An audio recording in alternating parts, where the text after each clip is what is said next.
todos los transgénicos es bastante peligroso, no sabemos bien, no hay tampoco muchos estudios, entonces ya los vamos a ir restringiendo y sobre todo vamos a colocar una etiqueta en los paquetes, los cuales se establece de manera muy clara que este es un producto que tiene organismos genéticamente modificados. Y de esa manera alertamos al consumidor, cosa que no pasa en los Estados Unidos. En los Estados Unidos no hay ninguna etiqueta que te diga que el producto que vas a consumir tiene organismos genéticamente modificados. No hay. Pero en Europa sí, y aquí también, ¿no? Porque es parte de la normativa. Aquí también se prohibieron los organismos genéticamente modificados y sin embargo a la soya le damos duro, pero bueno. En fin, entonces la Unión Europea sí genera eso, ¿no? Pone un freno a la proliferación de estos organismos genéticamente modificados y sobre todo le da la posibilidad al consumidor de escoger si quiere o no quiere consumir ese producto. Y es más, ha llegado un poco más lejos la Unión Europea que ahora advierte que consumir productos que contienen organismos genéticamente modificados sí puede dañar la salud. Desde luego no podemos restringir la comercialización de esos productos, porque todavía no hay una correlación certera. Y es más, por más que hubiera una correlación certera, es difícil restringir esos productos porque generan mucho dinero. Lo mismo que pasa con el mercado de los cigarrillos. Sabemos que los cigarrillos efectivamente producen cáncer, es absolutamente innegable, y lo sabemos desde 1964, cuando salió ese famoso estudio en los Estados Unidos de América, comenzaron a haber políticas antitabaco, sobre todo a partir de los años 80. No podemos prohibir la venta de cigarrillos, pero sí podemos alertar de las consecuencias de consumir cigarrillos. Es más, los estados pueden generar gravámenes, es decir, pueden generar impuestos para que el precio de los cigarrillos sea aún más caros. Y eso va a disuadir sobre todo a los jóvenes, porque los jóvenes no tienen plata, eso lo sabemos. Ahora, si el cigarrillo está al alcance de todo el mundo, pues todo el mundo consume. Lo mismo que pasa aquí en Bolivia, el alcohol está al alcance de todo el mundo, pues todo el mundo consume, ¿no? Entonces, ya las personas de mi edad, si consumimos alcohol ya un poquito más fino, pero ustedes pues, le meten cualquier cosa y grave el asunto. Ah, yo también le he metido, ¿no? Yo tampoco me voy a hacer al santo porque no lo soy, ¿no? Entonces, ese es el gran problema, cosa que en Europa no pasa, no hay alcoholes tan baratos. En Francia sí hay alcoholes, o sea, hay vinos que son baratos, pero son horribles, espeluznantemente horribles. Entonces, bueno, no sé, cada quien sus gustos. Pero sí hay cervezas que sí son fuertes y costaban sumamente barato, ¿no? Un euro la lata de litro, fuerte, más fuerte que una boca. Entonces, ya, eso. Pero los estados han ido restringiendo, ¿no? Justamente en Europa el consumo de cigarrillos, el consumo de alcohol. Es lo que pasa, por ejemplo, en Suecia. Suecia es uno de los pocos países que toda la venta de alcohol la controla directamente el Estado. Tú quieres comprar alcohol, tienes que ir a una tienda que en realidad es una oficina pública, en la cual tú puedes comprar alcohol a un precio sumamente exorbitante, pero en cantidades limitadas. Ahora, esto ha tenido sus pros y sus contras, porque ¿qué pasa? En Europa las distancias son cortas. Los que viven, sobre todo en Estocolmo, pueden hacer un viajecito en auto y pueden cruzar la frontera y pasar a Dinamarca. Y en Dinamarca no hay ese tipo de restricciones, entonces pueden comprar alcohol, porque ese es el asunto. Pueden comprar alcohol y llevar alcohol, tampoco en grandes cantidades, pero lo pueden hacer.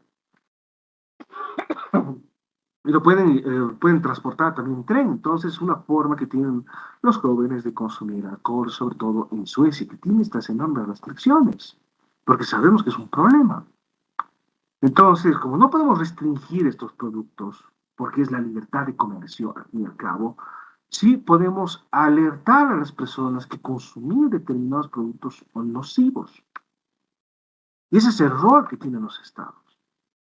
Y eso es fundamental, y por eso el Estado tiene su rol hasta ahora. El Estado no va a desaparecer, contrariamente a lo que pregona el liberalismo extremo y el comunismo extremo.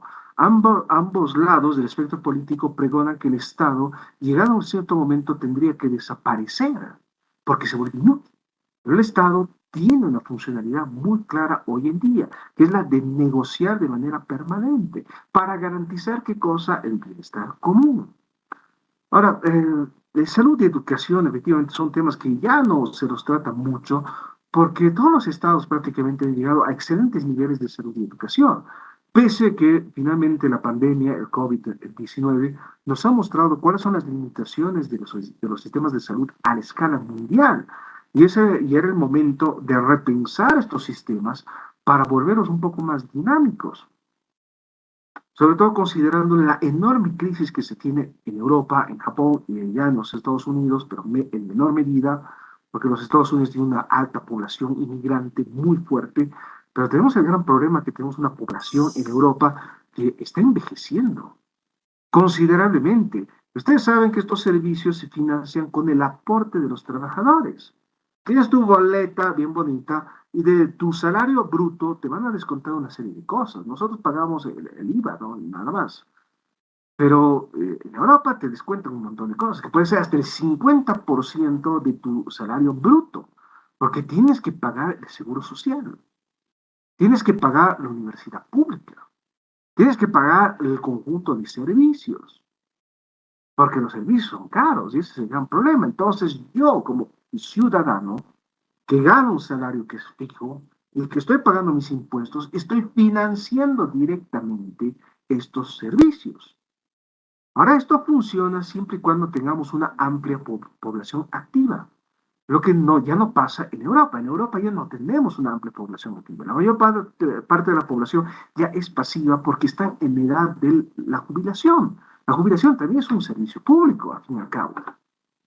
Es garantizar a las personas que finalmente durante toda su vida han trabajado, tener un fondo de pensión para que puedan tener ingresos ya en sus años en los cuales ya no trabajan.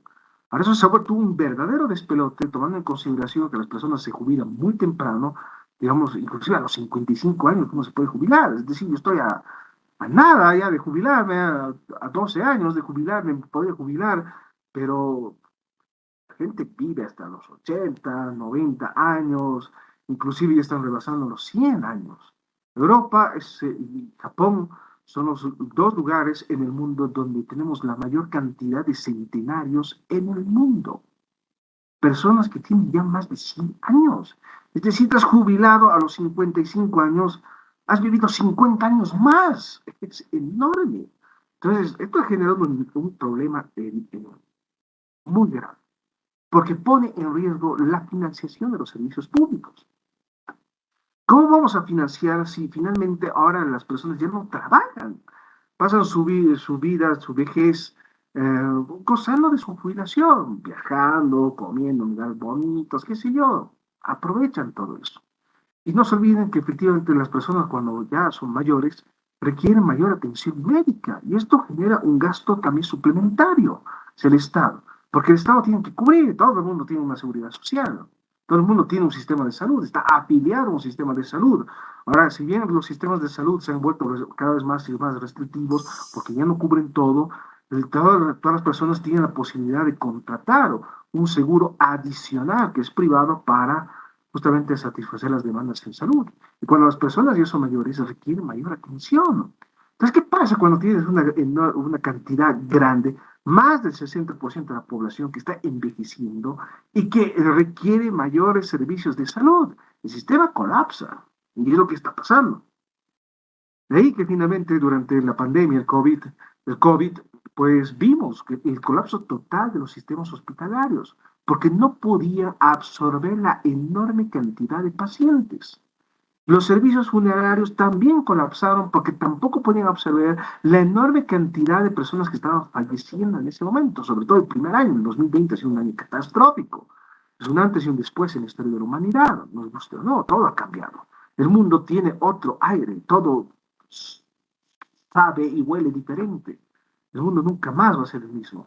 Nosotros seguimos pensando que hemos vuelto a la normalidad. No, el mundo ya ha cambiado total, completamente. No sabemos hacia dónde ha cambiado, pero de qué ha cambiado. Y tenemos que reestructurarnos y saber asumir este cambio. Nosotros como país seguimos mirando hacia el pasado, seguimos mirando hacia corrientes políticas que ya son vetustas y que ya no tienen ningún asidero con una realidad que es concreta y actual.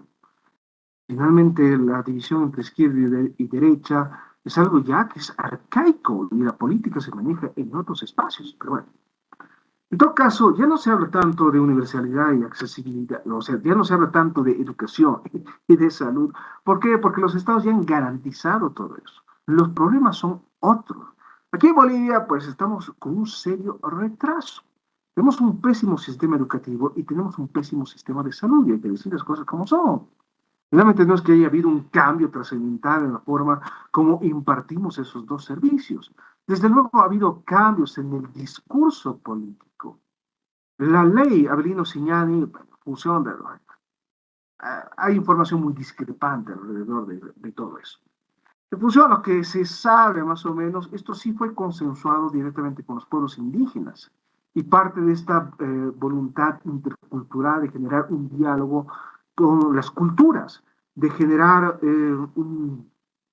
una revalorización de las culturas indígenas. Eso está bien, pero la ley no fue consensuada con los maestros. Sí fue consensuada con los pueblos indígenas, está bien, pero no fue consensuada con los maestros y esto también ha generado enormes tensiones.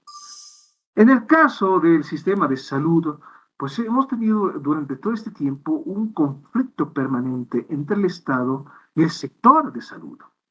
Entonces, el gobierno del señor Evo Morales, de manera inclusive muy temprana, comienza a estrellarse de manera frontal con la profesión, con los médicos.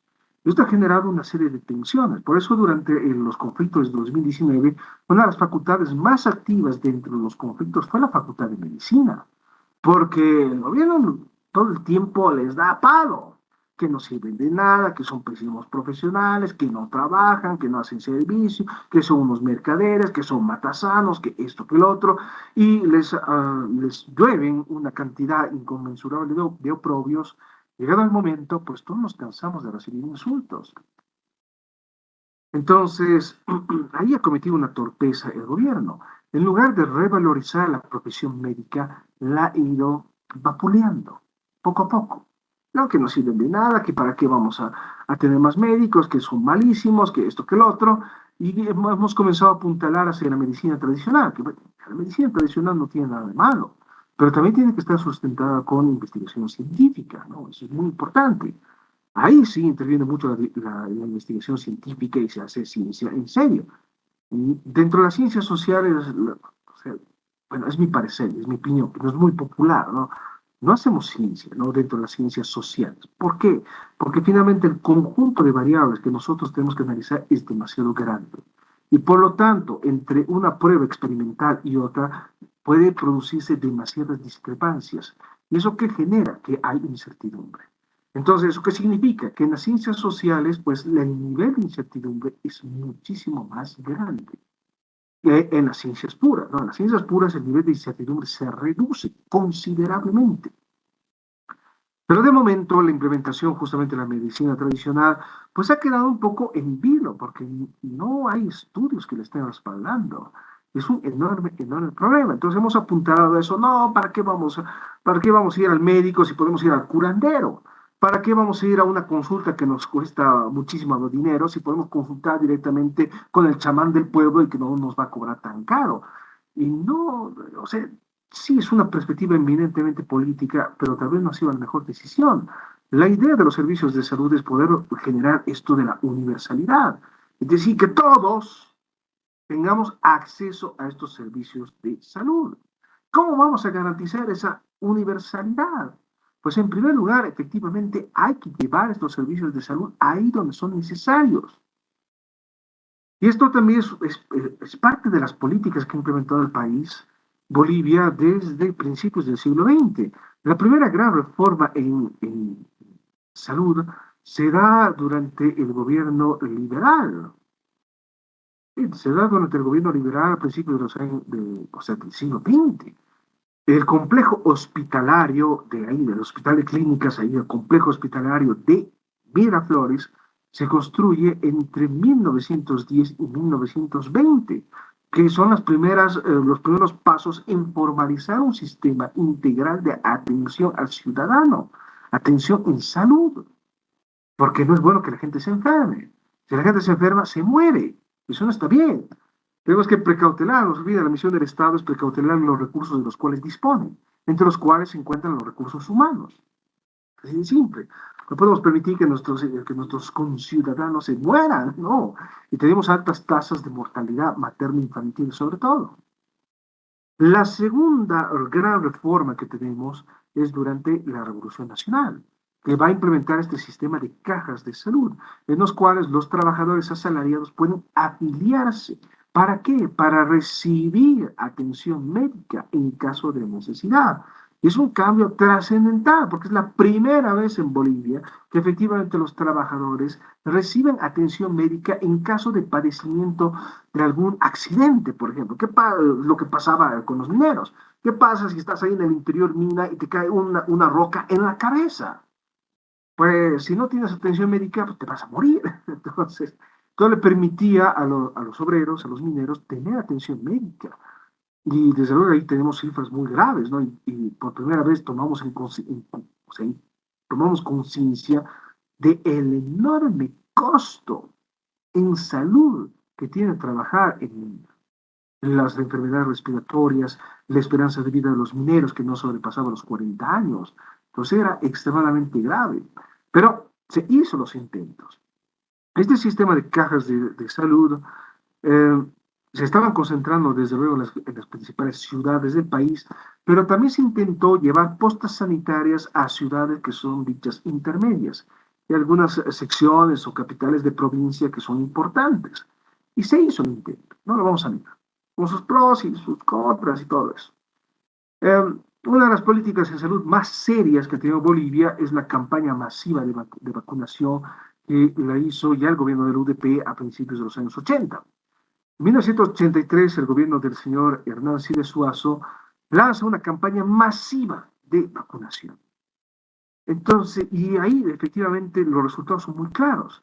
Tenemos un problema muy serio con enfermedades muy usuales, ¿no? El sarampión, viruela, coqueluche, tosferina, tétanos, todas estas cosas que generan, que son enfermedades contagiosas y pueden ser mortales.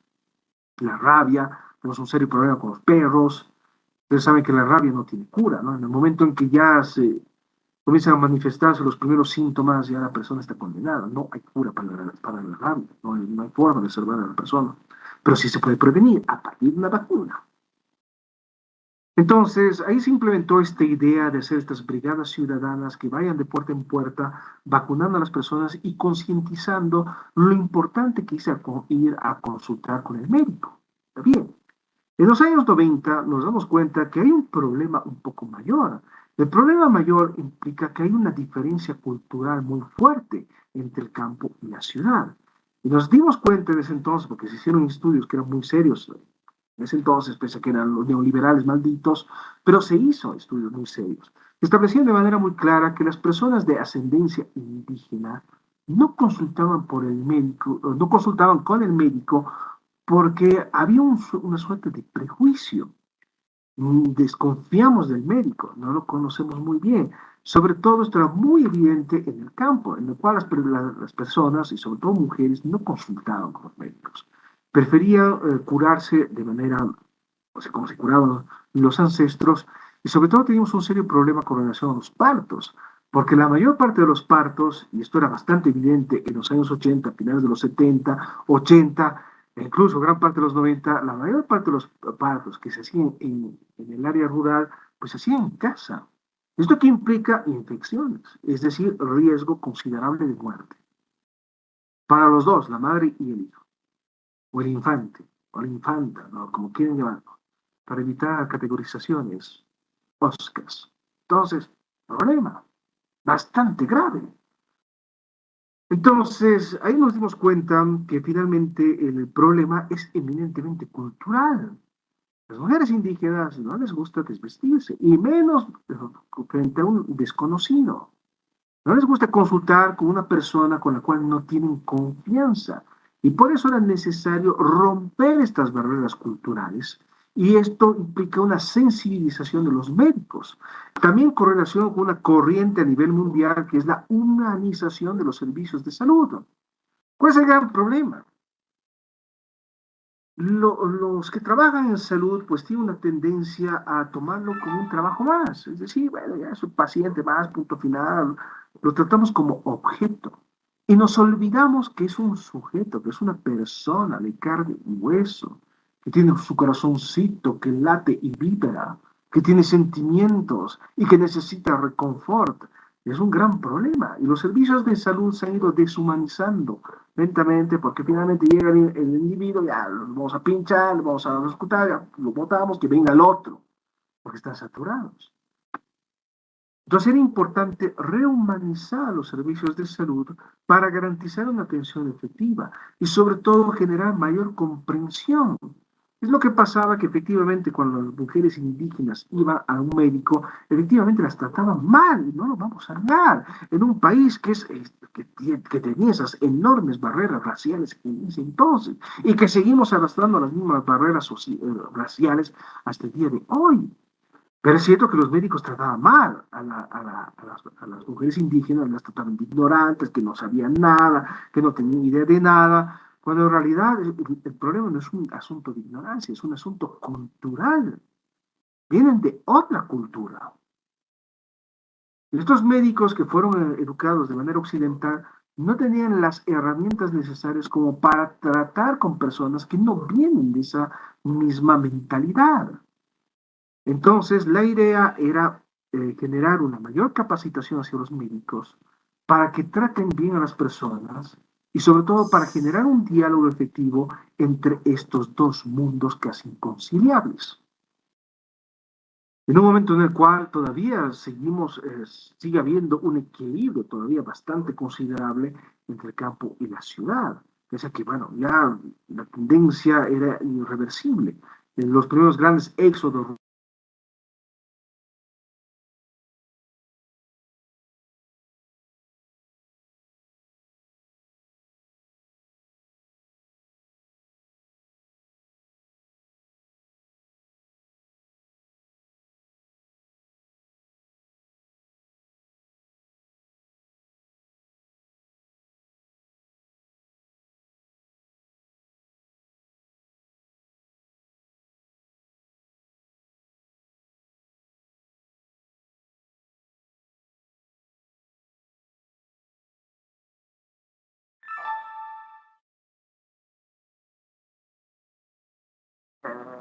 Bueno, ahora sí he vuelto. Lo siento mucho. Este internet horrendo y espeluznante. Realmente el servicio de Tigo es una porquería.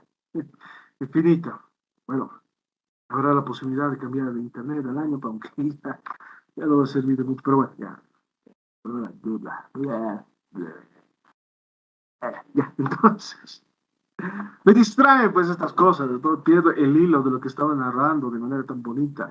Pero bueno, entonces, el criterio de universalidad implica eso, que finalmente las personas no iban al médico por un criterio eminentemente cultural.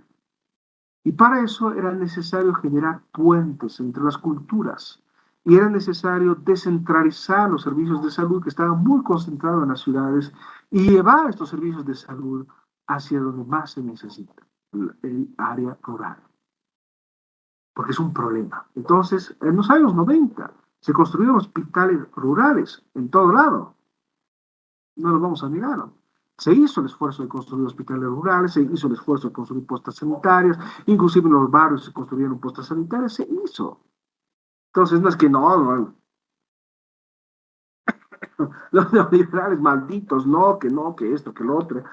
No, se hicieron y se implementaron también políticas. Lo demás es discurso. Los discursos solo sirven para financiar el poder, nada más. Entonces hay que tener mucho cuidado y mucha cautela.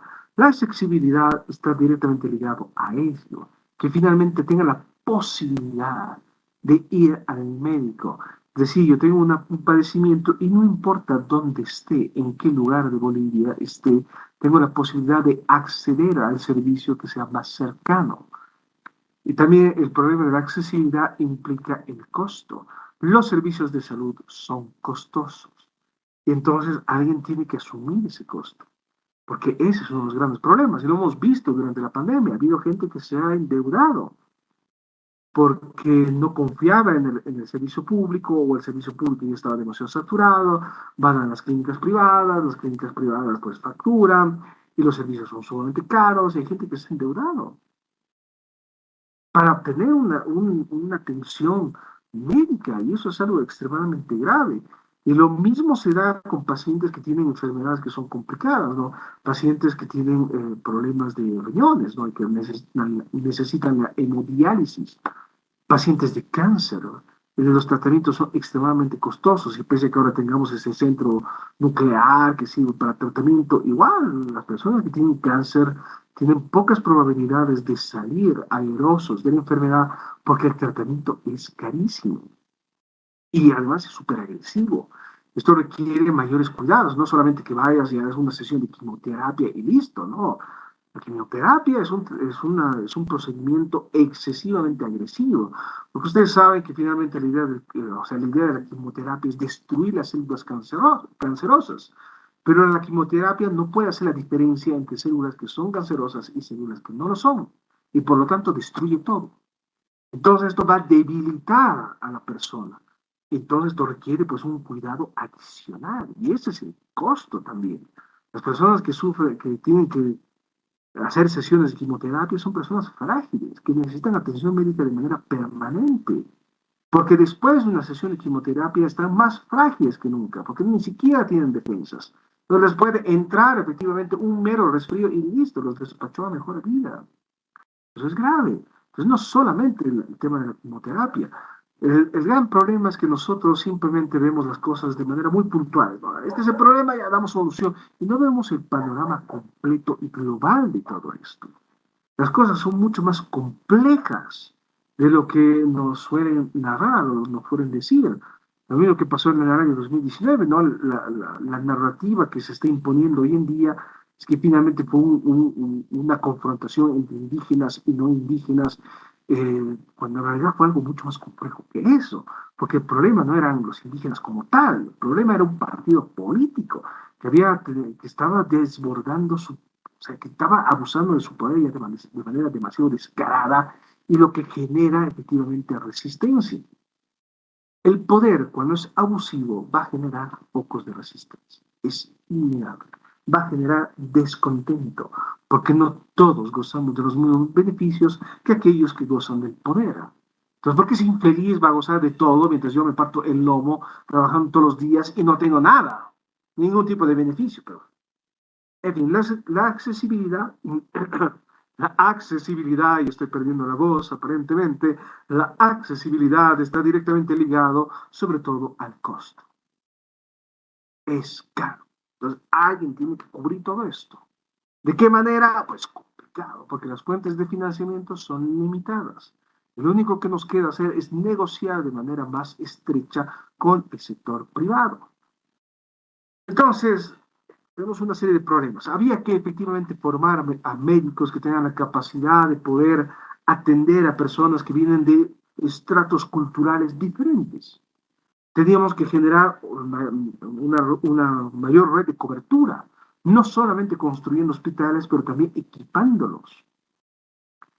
Teníamos que generar una mayor accesibilidad, sobre todo para establecer que finalmente el servicio sea gratuito o por lo menos te cobren lo mínimo requerido. Era importante.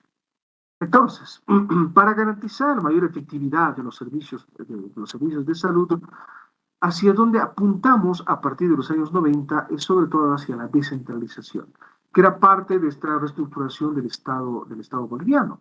El Estado boliviano entra en una fase de reorganización, es una reforma bastante ambiciosa la que lleva a cabo el gobierno del MNR, cuando estaba el GON, ¿no? El gringo maldito. Entonces, es una fase de reorganización que va a favorecer la conformación de gobiernos eminentemente locales. Y por lo tanto, los servicios de salud se van a deslocalizar también. Si todo estaba concentrado en las grandes ciudades, ahora la tarea fundamental de administrar el servicio de salud ya no va a pasar directamente por el gobierno central, va a pasar directamente por los municipios. Y ese es el principal cambio que se da, lo cual se sigue respetando hasta el día de hoy. ¿Quiénes controlan los servicios de salud? Es el municipio, la gobernación, ni pito. No nos importa porque la gobernación como instancia o sea, nivel de gobierno no se ha logrado consolidar, pero el municipio sí. Y se consolida gracias a la ley de participación popular, no es gracias al Evo. se consolida gracias a la participación, a la ley de participación popular y mantenemos el mismo esquema hasta el día de hoy, no es que haya cambiado gran cosa, ¿no? Pero bueno. Entonces, se plantea eso de la descentralización. Eso es importante. Entonces, a nivel administrativo, quienes tienen que administrar, que sea el municipio. Perfecto.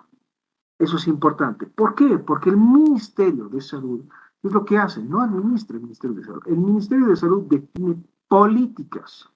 Eso es muy importante, ¿no? Las políticas son nuestros ejes directivos de hacia dónde queremos llegar. Las políticas que o sea, lo podríamos llamar anhelos desde un punto de vista un poco más poético, pero es el anhelo hacia el cual yo estoy apuntalando, hacia el cual quiero llegar. La política es la ruta que voy a seguir para alcanzar ese anhelo. ¿Cuál es ese anhelo? Pues tenemos que fijar metas. ¿Reducción de qué? De la mortalidad materna infantil, accesibilidad a las vacunas, ¿no? A tratamientos, medicamentos, porque es uno de los grandes problemas también.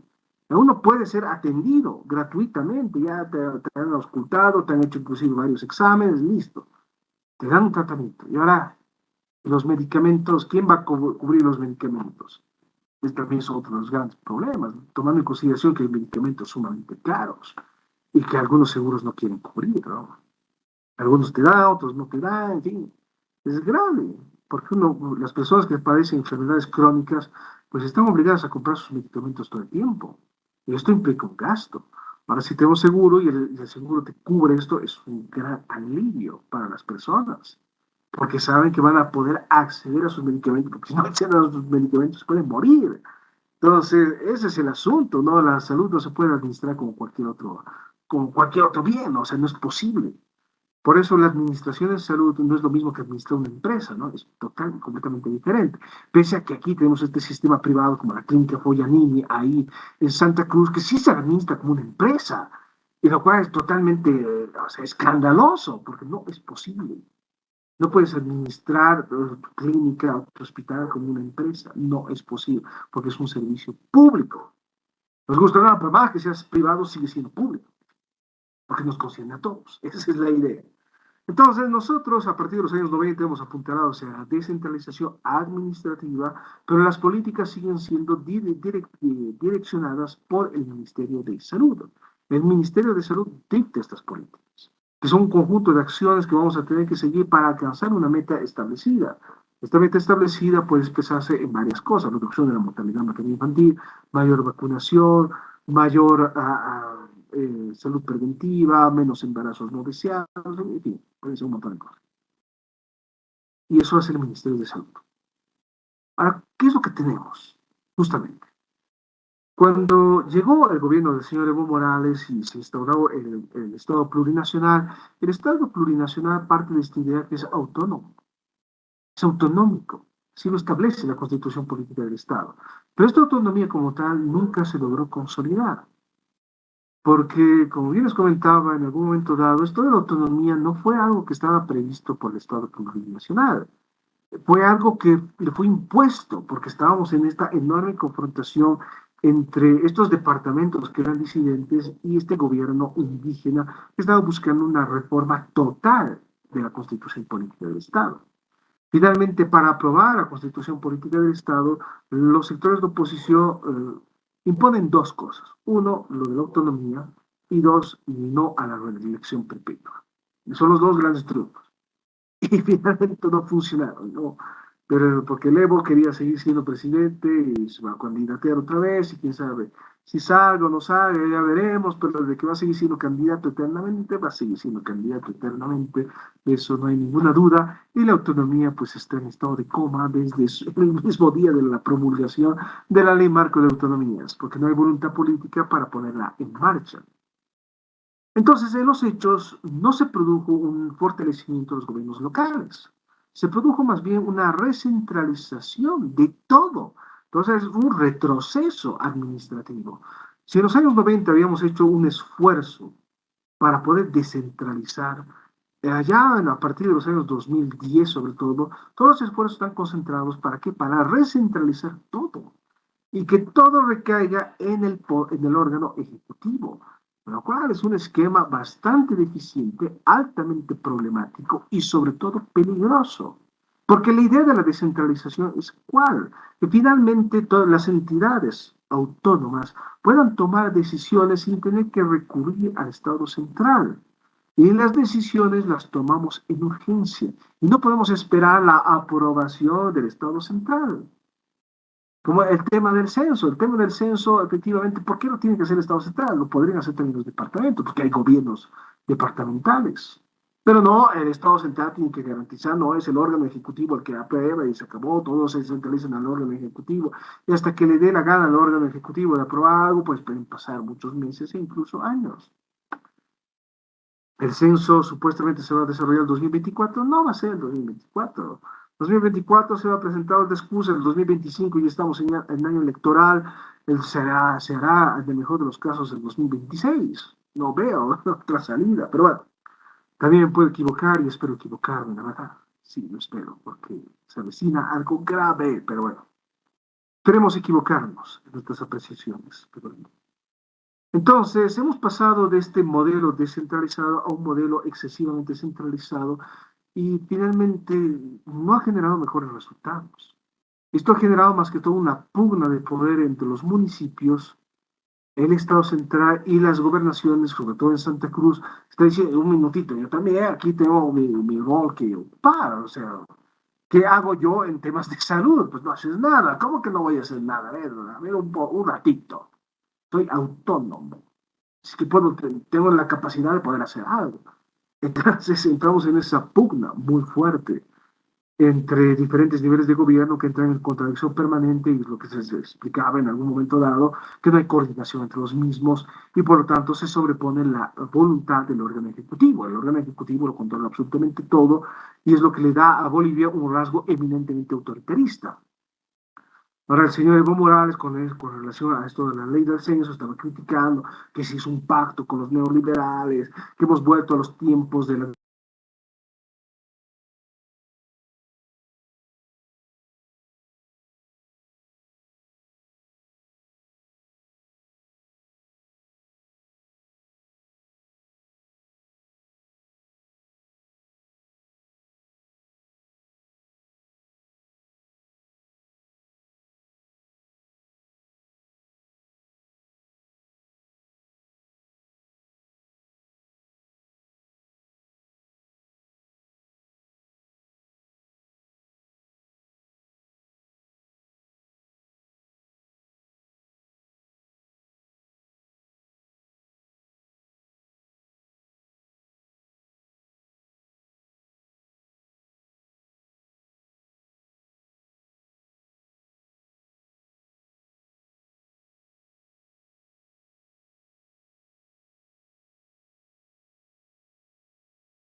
Ay, por el amor de Satanás. Internet del orto, increíble, ¿no? Increíble. Pero bueno, ya, entonces. El gran problema que nosotros tenemos dentro de esta configuración es que el órgano ejecutivo tiene demasiado poder. Y la democracia pactada equilibró justamente este sistema. El sistema boliviano es eminentemente presidencialista, en el cual el órgano ejecutivo tiene mayor preponderancia sobre los otros órganos. La democracia pactada, por lo menos desde el punto de vista teórico, tuvo la virtud de equilibrar un poco la balanza y darle mayor protagonismo al órgano legislativo. Y era necesario encontrar acuerdos. Y la democracia funciona de esa manera, hay que encontrar acuerdos, hay que dialogar con las personas, no es que soy mayoría y la impongo, y qué me importa, tú eres minoría, te friegas, por no decir otra cosa, te friegas por ser minoría, ¿no? Así no funciona el asunto, ¿no? Para nada. Entonces es necesario generar diálogo, es necesario generar consensos, acuerdos, concertación entre los diferentes yo me estoy paviando y todo, entre los diferentes actores políticos es absolutamente importante, porque de lo contrario, pues, hay una serie de problemas. Y el esquema que nosotros tenemos actualmente es una predominancia del órgano ejecutivo, tanto así que anula a los otros órganos del Estado. Todo se concentra en el Ejecutivo, ahí se toman todas las decisiones y se acabó todo. Pues, ¿dónde queda el debate, el diálogo y lo pluri? queda en foja cero, y eso es un enorme, enorme problema. Y ese es el gran problema que hemos tenido. Esto del seguro universal de salud, o el seguro unificado de salud, parte como una campaña electoral. A ver, como ustedes saben, la ley fue promulgada en diciembre del año 2013, ya en los albores del 2014, que era un año electoral. Y se lo hace de esa manera, ¿no? Era una propuesta de campaña. Ahí está, vean lo bonito que soy, estamos generando un sistema único de salud. Y el sistema único de salud en ningún momento fue consensuado con los actores preponderantes del sistema, es decir, los médicos. No ha sido consensuado y de ahí los enormes conflictos que han derivado. Como bien les decía, justamente el gobierno del señor Evo Morales comienza a estrellarse directamente con los médicos, los atasados, que no trabajan, que solo están unas 4 horas ahí, pero se olvidan que finalmente la atención en consultorio es una parte de lo que es la atención en salud. Efectivamente, tienes 4 horas en el consultorio, porque otras 4 vas al hospital a hacer tus turnos y lo demás, pues tratas en emergencias, ¿no? Ustedes saben que la profesión médica es una de las profesiones más duras que hay porque se trabaja con seres humanos, es complicado y suavemente delicado, pero es una profesión en la cual no hay horarios. Cualquier momento te pueden llamar y hay turnos. Tú tienes que hacer tu guardia de turno, vas a estar 48 horas ahí en el hospital, probablemente sin dormir gran cosa. Entonces, no deja de ser algo extremadamente duro. Pero el gobierno tenía esta idea un tanto errónea, que los que estudian medicina son parte de una élite y al ser parte de una élite son los malos del juego. Y eso es lo que pasa cuando finalmente el discurso influye en las políticas públicas. Eso es grave, es bien, bien grave.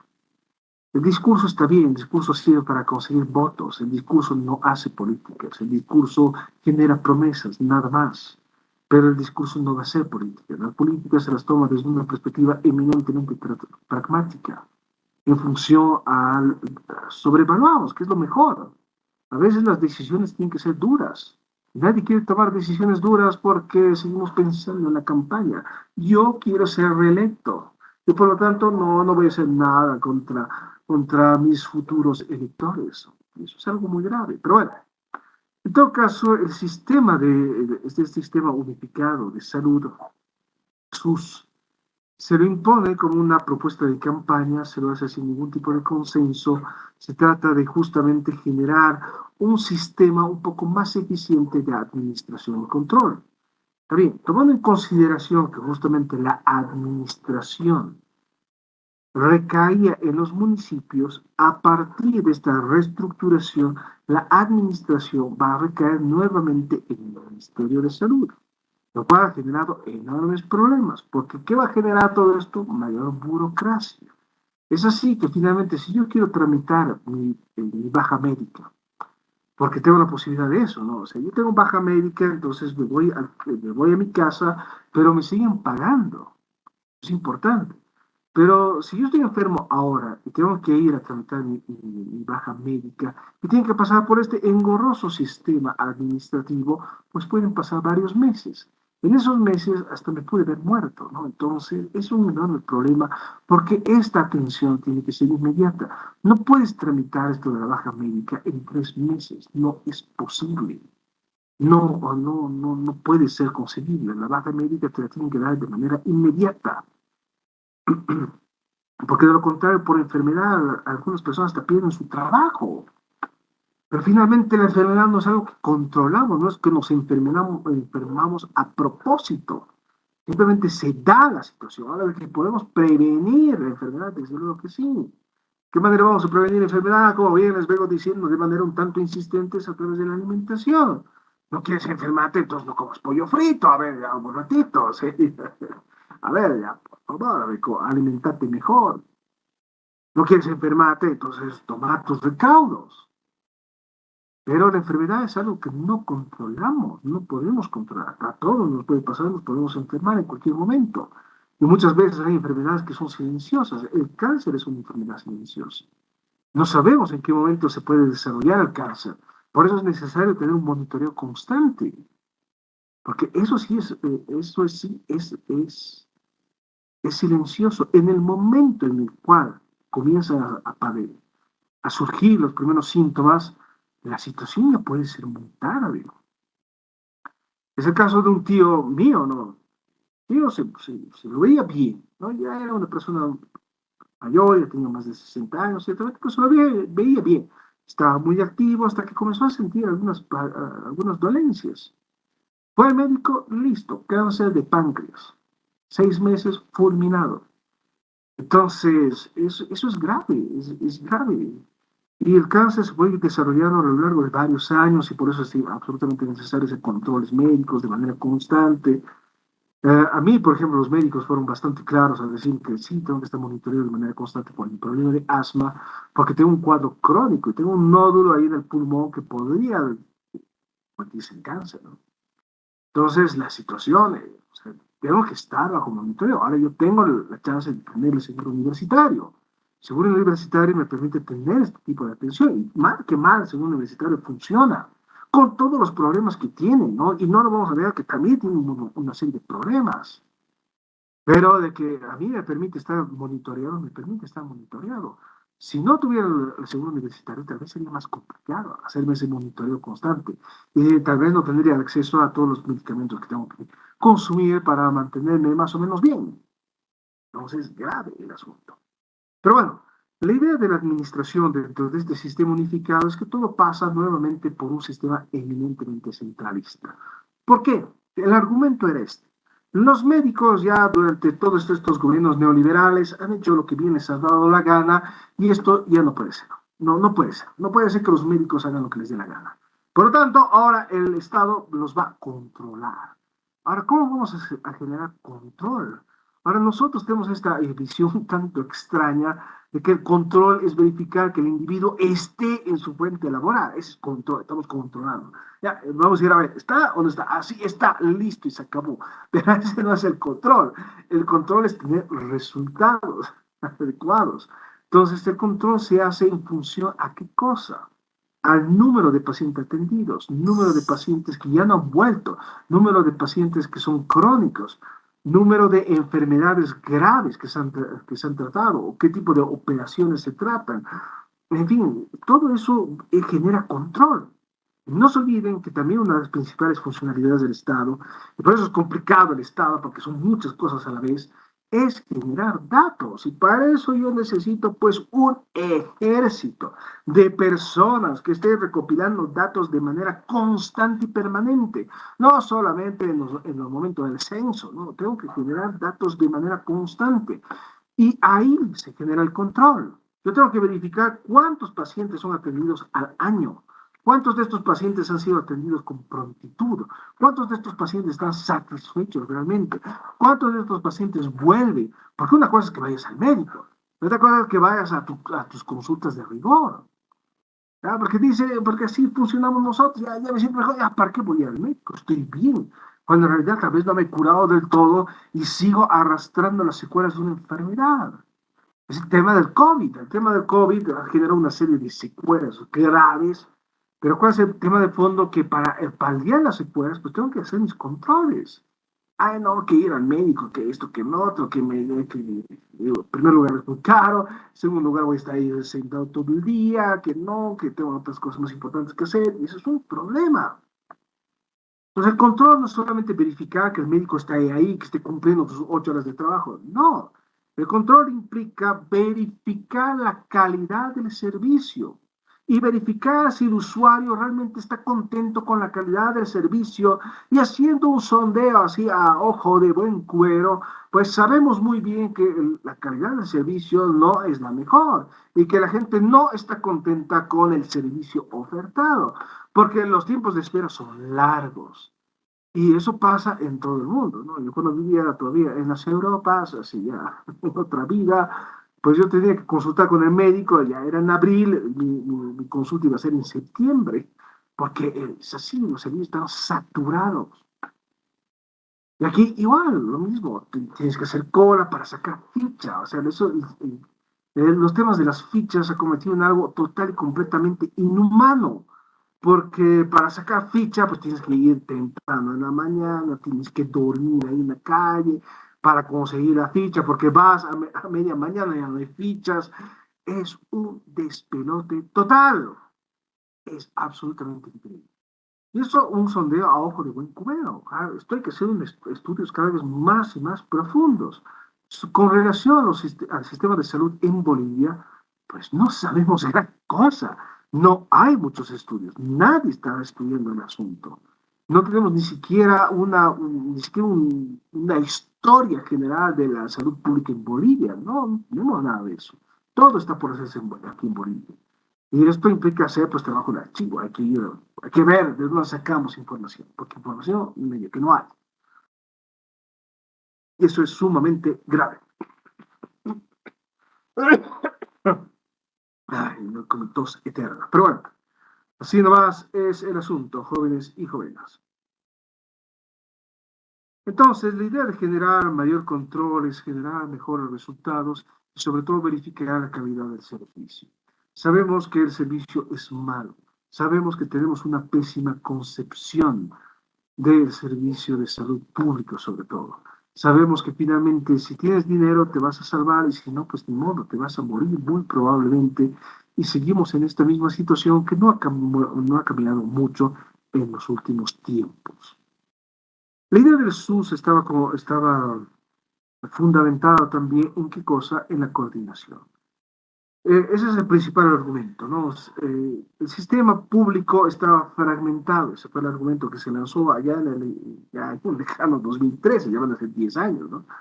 Entonces, ahí en 2013 se planteó que los servicios de salud estaban fragmentados y que no había una coordinación efectiva porque no había una política general. Ya, perfecto. Pero para eso vamos a generar un sistema unificado, donde todo se va a centralizar con el Ministerio de Salud a partir de diferentes unidades distritales, ¿no? Direcciones y demás. Todo se va a centralizar de esa manera para garantizar mayor coordinación. Está bien. Sabíamos que efectivamente el sistema de salud desde el punto de vista administrativo era un caos total. Pero en lugar de solucionar el problema del caos administrativo, la implementación del SUS lo agudiza. Y eso es uno de los grandes problemas que tiene. Eso sí es grave, es bien, bien grave, ¿no? Eso también da para juicios de responsabilidades. Es decir, el gobierno del MAS, no porque le quiera echar lodo, ni fango, ni nada, ha sido un gobierno bastante desastroso y bastante nefasto para nosotros como país, al fin y al cabo, porque se han podido evidenciar enormes retrocesos desde el punto de vista administrativo, desde la consolidación de la institucionalidad, desde la propia consolidación de la democracia como tal. En fin, hay enormes retrocesos. Y eso es extremadamente grave, tanto así que tenemos un desorden administrativo tremendo. Lo que ha pasado justamente en La Haya, en los dos juicios que hemos perdido, pese a que finalmente el gobierno dice, no, que cómo hemos perdido, hemos ganado todo, todos ganamos. Pero esa vez, esa vez en La Haya, en 2018, el Evo estaba con su cara de póker, o sea, tenía una cara así de consternación absoluta. O sea, el Evo es una persona que no puede disimular. Salió a la conferencia de prensa con una cara así de lágrima absoluta, ¿no? Era su cara hecha un puñete, así, sí, hemos ganado, sí, pero grave, sí, ¿no? Y ahora lo mismo con lo del Silala. ¿Y eso por qué? Porque finalmente la política no se improvisa. Necesitamos profesionales de alto nivel, necesitamos cuerpos técnicos, necesitamos gente que haga investigación seria. Pero no, aquí todo se hace a último momento, de manera muy hormonal, si ustedes quieren, muy pasional. Respondemos en función de momento, no, Chile lo vamos a llevar a juicio porque somos malditos desgraciados, pero no tenemos los argumentos sólidos como para justamente sustentar lo que estamos reclamando.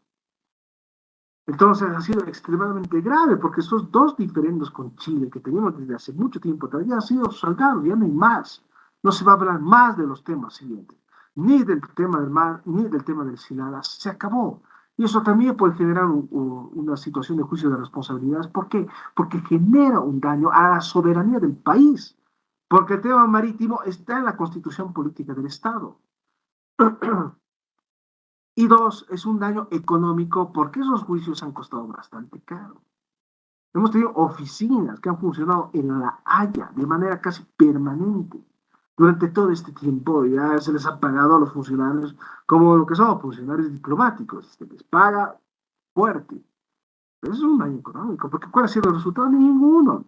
Entonces, no es que quiera yo echarle lodo ni fango, pero la situación es muy grave y hay que decirla de manera muy clara. Yo no tengo nada con un gobierno indígena ni nada de eso, pero hemos retrocedido enormemente y estamos al borde de convertirnos en un fracaso total.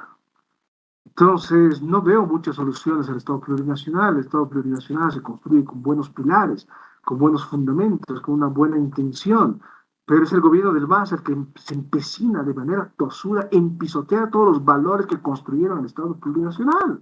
Y eso es un gran problema. Entonces, la coordinación en realidad general garantiza mejores resultados, por lo menos también desde el punto de vista teórico. Y es cierto, o sea, mi planteamiento es eminentemente teórico, porque voy dentro desde el punto del ideal, porque la realidad es un despelote total, o sea, no sé, no hay, es un embrollo en el cual lo que imperan son temas eminentemente políticos, en el cual lo que impera es la improvisación, en el cual lo que impera es una desorganización total y completamente administrativa, porque nadie tiene idea de cómo se hacen las cosas. Y eso es algo extremadamente grave. Pero bueno, coordinación, nosotros que nos encanta la burocracia y es lo que ustedes van a hacer por el resto de sus vidas, es hacer formularios, llenar estos cuadritos y demás que no sirven de nada porque no garantizan absolutamente nada. Estamos demasiado enfocados en este embrollo administrativo y nos olvidamos justamente de los resultados que tienen que ser tangibles. Y los resultados no solamente presentar números en bruto, ya. Este año hemos atendido 8.000 pacientes, más que en todos los años de los gobiernos neoliberales. Eso no importa. Lo que importa es el resultado real de todo esto. Prevención, reducción de enfermedades, reducción de los factores de riesgo, prevención justamente de embarazos no deseados, prevención de enfermedades que se pueden combatir, o sea, que se pueden prevenir realmente, como la diabetes, por ejemplo. La diabetes se puede prevenir con una dieta adecuada y se la puede combatir si se la detecta de manera temprana. Por eso hay que hacer controles. El médico te va a decir, aquí tus niveles están un poquito elevados, el azúcar en la sangre, la resistencia a la insulina y todo eso, entonces hay que tomar medidas. Y esto implica justamente dieta. Voy a tener que renunciar a parte de mi confort de vida y no queda más. Esos son resultados. El hecho de que hayamos construido más hospitales que durante toda la época neoliberal no dice absolutamente nada. Eso es simplemente discurso para contentar a las masas. El resultado es que finalmente cuántos de estos hospitales están funcionando realmente, cuántos de estos hospitales han sido equipados, cuántos de estos hospitales tienen suficiente personal administrativo y médico para funcionar adecuadamente. Ese es el asunto. Lo demás es simple y llana cháchara. Es discurso que entra por uno y sale por el otro. Y las masas aplauden bobamente. Entonces, es un serio problema. Es un serio problema. Sabíamos que la coordinación entre los servicios de salud no era la más óptima, ahora la situación se ha agravado considerablemente y no tenemos resultados que sean claros, porque no tenemos datos. Ese es el gran problema. El gobierno de momento mantiene este criterio de opacidad. Vamos a ir disimulando nuestros grandes fracasos, porque lo único que importa es mostrar nuestros grandes logros, porque lo único que importa es seguir captando al electorado y que la gente siga votando por este sistema que lentamente nos va coartando nuestras libertades, por ese sistema que lentamente va negando sus propios principios, por este sistema que simplemente va a beneficiar a una élite partidaria que goza de enormes beneficios, mientras que el resto de nosotros, ciudadanos comunes y corrientes, tenemos que luchar todos los días para tener dinero suficiente como para seguir comprando cosas, por lo menos alimento. Entonces, grave es el asunto. El otro gran despelote que tenemos justamente con esto del sistema de salud es es el problema de los ítems. Pero esto no es solamente un problema del sistema de salud, es un problema congénito que tiene el Estado boliviano. Es decir, la mayor parte, estamos hablando de casi un 80% de la persona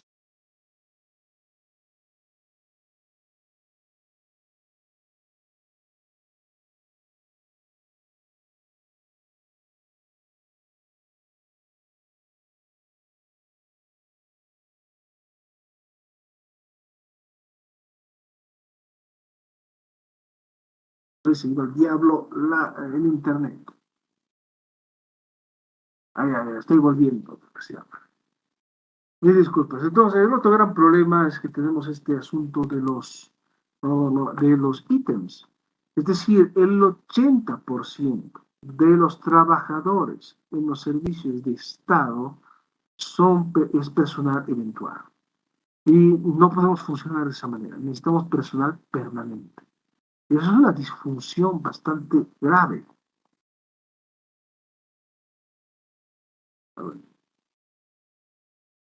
No sé qué necesitar, porque aquí dice que estoy compartiendo 5 aplicaciones, pero no es pero bueno.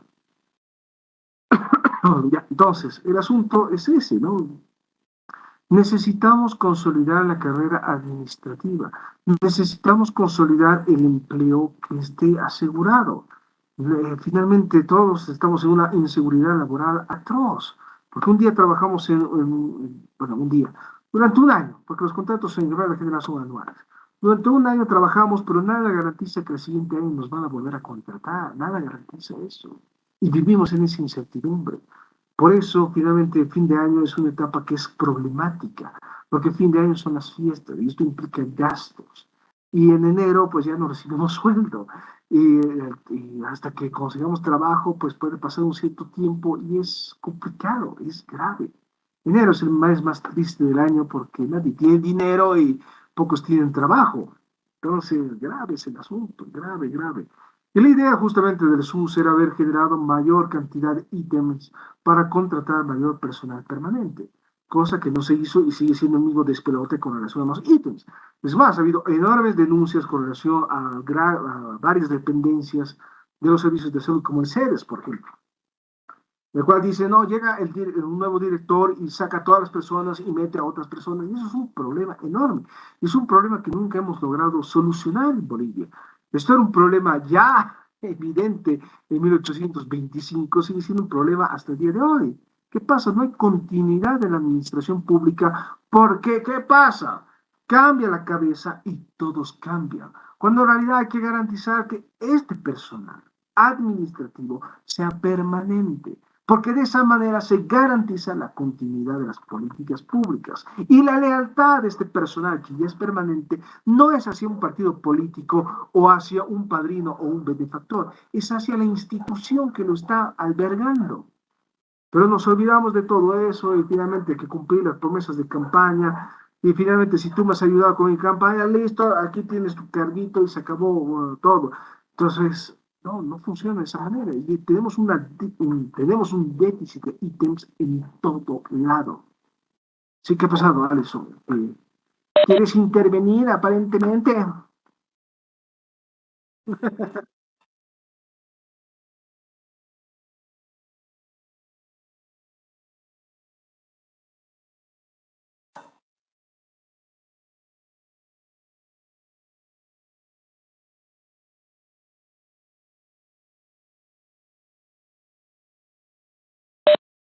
Bueno, sí, efectivamente eso será.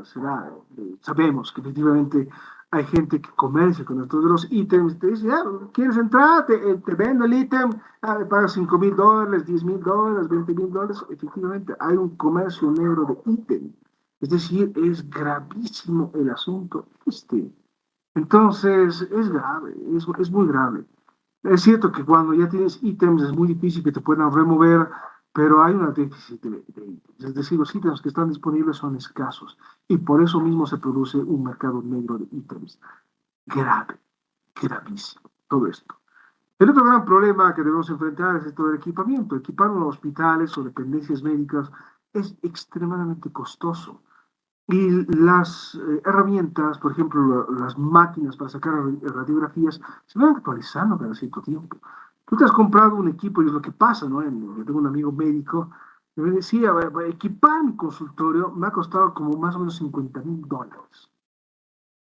Equipar el consultorio, $50,000. Es enorme, es una cifra gigantesca de dinero. Pero esos equipos no son perennes, es decir, cada cierto tiempo hay que hacer mantenimiento y hay que cambiarlos.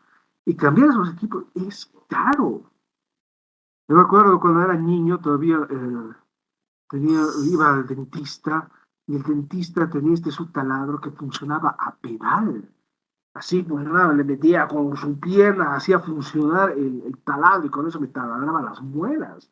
Es decir, arcaico, y estamos en los años 80, es decir, tampoco es que sea de mucho tiempo atrás, o sea, en términos relativos, ¿no? Pero bueno, gravísimo el asunto, en fin, pero es sumamente grave. Y ahora, las grandes denuncias que se han hecho justamente a esta entrega de hospitales es lo que ha pasado con el hospital ahí en el Plan 3000 en Santa Cruz, ya.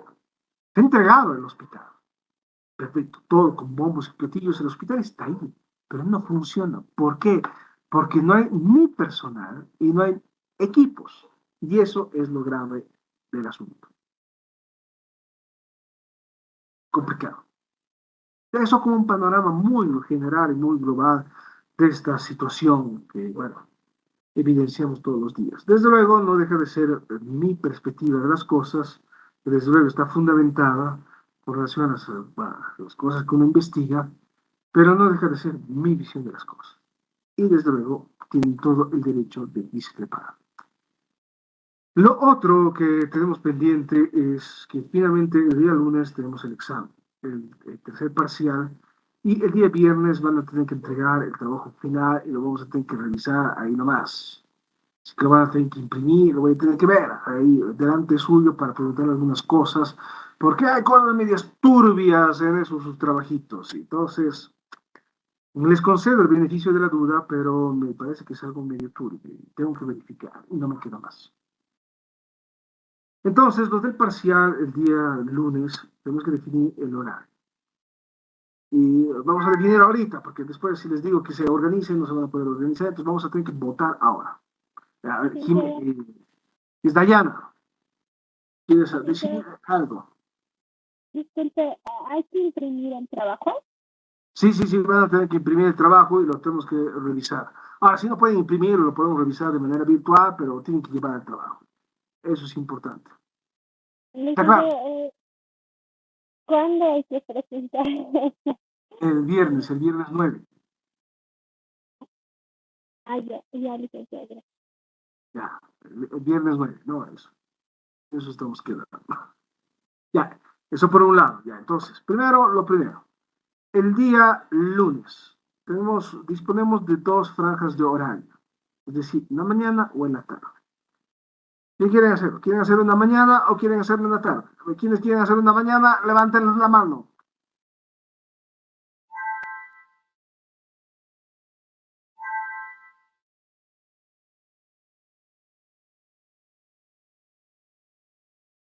Eh, entonces, dos, ya. Entonces, ¿quiénes quieren hacerlo en la tarde? Levanten la mano. Ya, entonces son la mayoría. Ya. Entonces la mayoría, por mayoría, porque así funciona la democracia y se impone la mayoría y es la dictadura de la mayoría, entonces lo vamos a hacer en la tarde. El horario disponible va a ser de 3 de la tarde a 16 horas. Bueno, 16, no, mentira, a 18 horas. De 3 a 6 de la tarde. Ahora, para no confundirme más. Ahora, si es que no pueden llegar en ese horario, sí, podemos ver que se puede hacer un poquito después, un poquito antes. Ahora, el punto de encuentro de momento va a ser ahí donde es la sala de docentes, ¿no? En el edificio de la carrera. Porque ese es el espacio que, bueno, según lo que a nosotros nos decía, es el espacio que podemos disponer para este tipo de situaciones, porque, bueno, aulas no tenemos y material tampoco tenemos. Bueno, si podemos conseguir un aula ese día, genial, les voy a informar. Pero el horario va a ser de 3 a 6 de la tarde. Entonces, bien, ¿no? Se los voy a atender por orden de llegada. Entonces, el examen es simplemente una pregunta, puede ser cualquier cosa. Entonces, lo importante es que tengan las cosas claras. Yo sé que en estos momentos están profundamente preocupados por su situación, pero bueno, así nomás la vida, no es el juego, ¿no? Querían jugar con el diablo, ahí está, pues. Entonces, tengan cuidado. Entonces, el examen simplemente es un ejercicio. Es un ejercicio para meterles presión, porque ese es lo que voy a hacer. Voy a presionarlos hasta quebrarlos. Ese es mi objetivo. Si me dan pelea y defienden su postura, entonces está bien. Pero si no pueden defender lo que ustedes están pregonando, lo que dicen, entonces ahí sí los voy a fundir a toditos. Y no me va a temblar el dedo. Esa es la idea. La idea del examen oral presencial es quebrarlos, así de simple. Es ponerlos nerviosos. Es que finalmente, porque pasa, ¿no? Yo con mi cara de mandril rabioso los voy a mirar y se van a asustar y se van a poner más nerviosos. Entonces, esa es la idea. Y ahora, el día viernes, ahora sí lo tendríamos que hacer en la mañana, o lo podríamos hacer el día jueves también, en la tarde. ¿Quién de ustedes? Porque el viernes sí tengo que presentar notas. Entonces, ya sea el día jueves o el día viernes, pero sí tienen que presentar el trabajo final y sí les voy a tener que preguntar a cada uno de ustedes con relación al trabajo final, porque hay cosas que me parecen turbias. Y no me queda más. Entonces tengo que preguntar, hay algunos que no tan turbio, pero hay otros que sí es medio turbio. A todos les he concedido el beneficio de la duda en la segunda presentación. Entonces, no, las notas no son tan bajas, pero necesito saber. Y para eso igual, los tengo que presionar y los tengo que quebrar. Porque finalmente, si ustedes han hecho el trabajo, van a poder responder. Y si no, pues se arderán en el infierno. Así de simple es el asunto, jóvenes y jóvenes. Entonces, bueno, ya en la siguiente semana pues no va a haber clases como tal, porque tenemos esto de la presentación del trabajo final y tenemos el parcial que es el día lunes. Ahora me tienen que decir si va a ser el jueves o, bueno, eso lo vamos a coordinar directamente el lunes, directamente por chat, o si quieren nos reunimos, no sé, en horario de clases, bueno, para definir cuándo van a presentar el trabajo final, pues nos tenemos que ver también de manera presencial para la entrega de notas, ¿no? Y si tienen cualquier duda, inquietud, comentario con relación a sus notas, ese rato, pues lo solucionamos. Y si no podemos solucionar, pues ahí en la cancha vamos a solucionar nuestras diferencias a puñetazos. Y así solucionamos todo el asunto. Entonces, ¿está claro o no?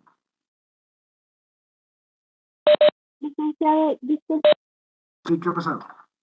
para el examen oral, va a entrar de todo, que nos decía anteriormente que nos iba a dar algo para poder estudiar y repasar específicamente, Luis. Sí, efectivamente. Ahora, si quieren, le sumo. Bueno, sí, ya, está bien. Por Efectivamente, ya. favor, Voy a subir material directamente al Moodle. Voy a subir material que son mis fuentes, ¿no? Las cosas que yo he utilizado para ir construyendo todas estas cosas. Lo reviso, lo voy a subir mañana, ¿no? Mañana a más tardar. Si no subo hasta mediodía, háganme el recuerdo, ¿no? Me presiona, ya, pues, licenciado, suba el material, no sea infeliz. Y así lo voy a subir, ¿ya? Entonces, no se preocupen, ya lo voy a subir hasta el día de mañana para que tengan un formato de donde poder estudiar. Está bien, ya, eso por un lado. ¿Algo más que requieran? Sí, licenciado, tal vez podrías detallar la ubicación donde va a ser el examen. Ahí nos vamos a encontrar ahí en la sala de docentes. ¿No? ¿Saben dónde es la sala de docentes? Ahí, pues, ¿dónde es la cancha? ¿No? La cancha de la carrera, ahí en el monobloc central. ¿Está Ah, claro? sí. Gracias, licenciado. Bueno, ya, de nada. Entonces, eso es. ¿Está claro? ¿O no está claro? Sí, licenciado. Bueno, ¿está claro? Está claro. Entonces, ya, esta mañana voy a subir el material para que puedan tener un soporte de donde poder estudiar de los temas que hemos ido desarrollando durante, bueno, a lo largo de todo esto, para que sepan también de dónde sale la información. Bueno, es así nomás. Lo otro que, bueno, ya no he podido hablar es esto de la gestión de riesgo y lo estamos viviendo en estos momentos. Estamos ahorita en un serio problema porque estamos en una sequía bastante fuerte y de paso están quemando como salvajes ahí en todo lado y eso es algo muy, muy grave. Es gravísimo. Ahora, ¿en qué implica la gestión de riesgo? Implica que finalmente nosotros como gobierno, entre los diferentes niveles de gobierno, pues tenemos que estar listos para enfrentar cualquier situación de riesgo. Y sabemos que los riesgos son recurrentes. Sabíamos, porque es un fenómeno natural que estamos padeciendo desde principios de año, que efectivamente esto podía pasar. El riesgo de sequía era bastante fuerte. Por lo tanto, nosotros tenemos que tomar previsiones para garantizar el abastecimiento de agua. En estos momentos, la represa que alimenta gran parte de la ciudad de La Paz pues ya está en niveles bastante alarmantes, porque agua no hay. Y nosotros esperamos a que llueva para que haya agua. Ese es el gran problema. Y esto demuestra de manera muy clara el nivel de precariedad en el cual nosotros vivimos. La prevención de riesgo implica qué cosa? Que no voy a esperar a que suceda la catástrofe, tengo que anticiparme a la catástrofe.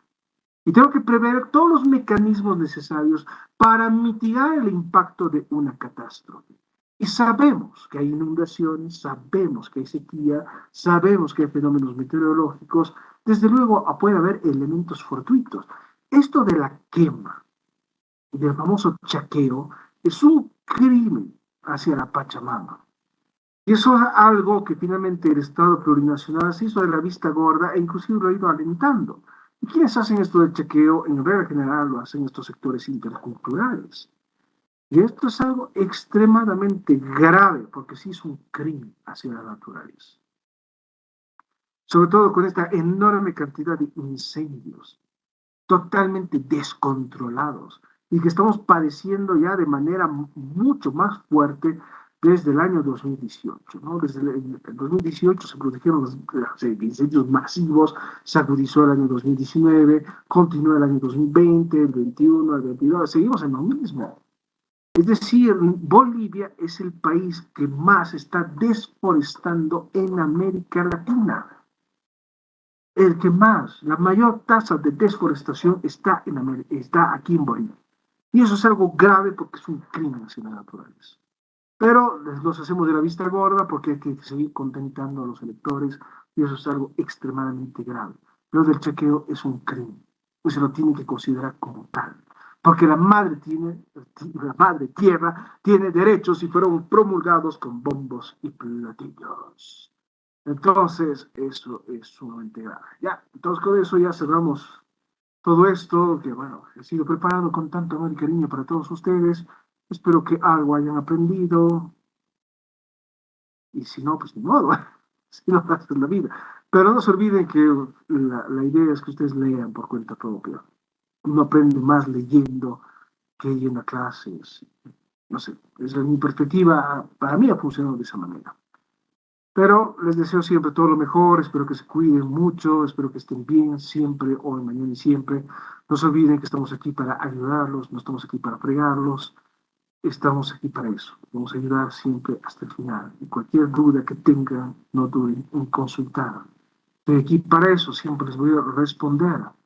Entonces, sean felices, pórtense bien, nos vamos a ver de cualquier forma el día lunes, ya no de manera colectiva, nunca más.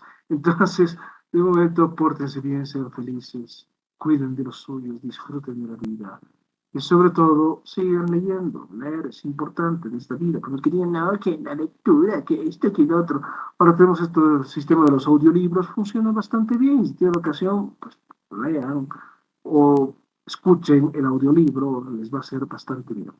Ahora sí, vayan a fregar a otro lado. Hasta el lunes, licenciado. Ya, hasta el lunes. Entonces, el lunes no se olviden, nos vemos ya de manera individual.